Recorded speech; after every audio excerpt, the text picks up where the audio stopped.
আজকের প্রশ্ন আপনাদের উদ্দেশ্যে, আপনি একটি দলের কোচ এবং টুর্নামেন্ট ফাইনালে আপনার দল এক্সট্রা টাইমে 90 মিনিট খেলা আপনার জন্য শেষ। এক্সট্রা টাইমে আপনার দল গুরুত্বপূর্ণ একটা পেনাল্টি পেয়েছে। আপনার দলে অ্যাটাকার হিসেবে মেসি, রোনালদো এবং নেইমার আছে। এখন আপনি কাকে দিয়ে পেনাল্টি শটটা নেবেন?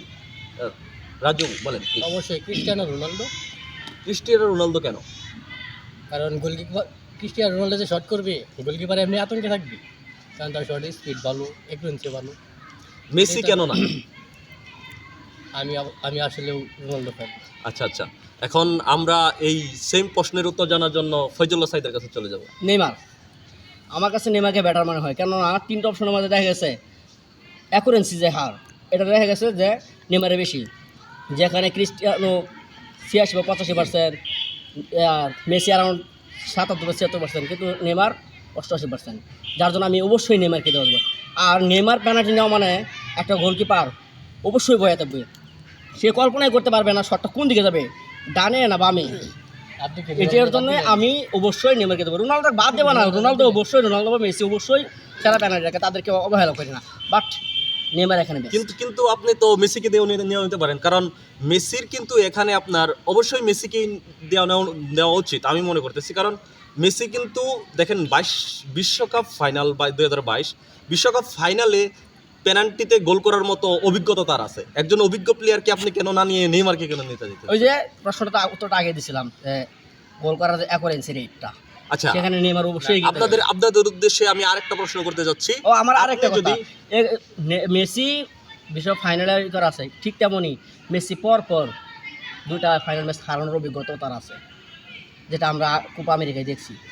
14-15-16 সালের আপনি কথা বলতেছেন। যাই হোক, মেসি 14-15-16 সালে হারার পরে আবার 21-22 এবং 24 সালে কোপা আমেরিকা এবং বিশ্বকাপ জেতার মাধ্যমে সে গ্রেটেস্ট অফ অল টাইম হয়েছে। এই বিষয়ে আমরা বিতর্কে যাচ্ছি না, আমরা চলে যাব আরেকটি প্রশ্নটি হচ্ছে, আপনি যদি বিপরীত দলের কোচ হন, পেনাল্টি সেভার হিসেবে, গোলকিপার হিসেবে আপনি কাকে বাছাই করে নেবেন? সেখানে আমি 3জন গোলকিপার কথা বলবো। বর্তমান রিয়াল মাদ্রিদ এবং বেলজিয়ামের গোলকিপার কোর্তোয়া, দ্বিতীয় ব্রাজিল এবং লিভারপুলের গোলকিপার এলিসন বেকার, এবং আর্জেন্টাইন এবং অ্যাস্টন ভিলার গোলকিপার এমিলিয়ানো মার্টিনেজ। এখন ফয়জুল্লাহ সাইদের কাছে আমি চলে যাব। ফয়জুল্লাহ সাইদ, আপনি কাকে চুজ করবেন? আমি অবশ্যই মার্টিনেজ করবো, যদিও আমি ব্রাজিল সাপোর্টার বলে রাখতেছি। আপনি খুব সম্ভবত রিয়াল মাদ্রিদের জার্সি পরে আছেন, তারপর আমি কোর্তোয়াকে চুজ করতেছেন না। রাখবো না, আমি এখানে এলিসন করে রাখবো না, অবশ্যই আমি এমিলিয়ানো মার্টিনেজ করবো, কারণ তার পেনাল্টি শুটে যে তার যে একটা অ্যাগ্রেসিভ মনোভাব, এই মনোভাব যে পেনাল্টি শুটটা নেবে তাকে কাবু করতে যথেষ্ট, এবং সে সেভ করতেও যথেষ্ট পারদর্শী, যার জন্য আমি খেলবো। আপনি বরাবর দেখেন, আপনি দেখেন হেড দেওয়ার গোলটা দেখছিলেন, ম্যাচগুলা কোপা আমেরিকা ফাইনাল। আচ্ছা, আমরা কি তাহলে কোপা আমেরিকা ফাইনাল, আমি আপনার সাথে একমত হতে যাচ্ছি, কারণ পেনাল্টি সেভার হিসেবে বর্তমান এই সময়ে আমিও মনে করতেছি Emiliano Martinez is the best. Raju কি আমাদের সাথে দ্বিমত কিনা একমত সেটা অবশ্যই জানাবেন। আপনি এলিসন বেকার, ওকে, এলিসন বেকার ভিন্নমত হইতেই পারে, তবে আমি আর্জেন্টিনার জার্সি পরছে, আর্জেন্টিনার ফ্যান, এই জন্য আসলে এমিলিয়ানো মার্টিনেজ বিষয়টা এরকম না। বর্তমান তার যে এগ্রেসিভ মুভমেন্ট, এটা আমার আসলে খুব ভাবায়।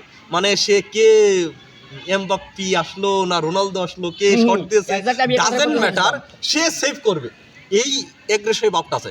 কিন্তু আমাকে যদি কেউ জিজ্ঞাসা করে আপনি 90 মিনিট ফেয়ার প্লেতে আপনি কাকে চুজ করবেন, তখন আমি অবশ্যই কোর্তোয়ার মতো একজনকে বেছে নেব, কারণ সে অনেক ডিফেন্সিভ ডিউটি পালন করে, যেটা এলিসনও পালন করে, অ্যাসিস্ট করার মতো একটা অ্যাবিলিটি আছে, এবং এলিসন রাখবেন গোল পর্যন্ত করে সহায়তা করে, গোল করে, নিজে গোল করে, হেডে একটা গোল করছিল।